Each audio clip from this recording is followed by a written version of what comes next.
अगर इंसान नेक कामों में उसको अल्लाह ताला उरूज अता करे तो वो रहमत है।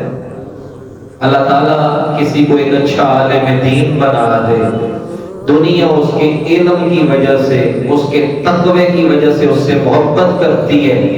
वो खुद नहीं चाहता शोहरत, लेकिन दुनिया उससे प्यार करती है, तो ये रहमत है। अगर इंसान खुद चाहे कि लोग मेरे हाथ चूमें, लोग मेरे लिए खड़े हो जाएं, लोग मुझसे मोहब्बत करें, ये शोहरत भी इंसान के लिए ज़हमत बन जाती है। इसी तरह ये मुख्तलिफ फितने हैं और अल्लाह रब्बुल आलमीन अपने बंदे को बार बार आजमाता है। ये सारी नेमतें वो अता फरमाता है। माल भी एक नेमत है, वो मैंने बता दिया कि अगर अच्छे कामों में खर्च हो तो वो नेमत। औलाद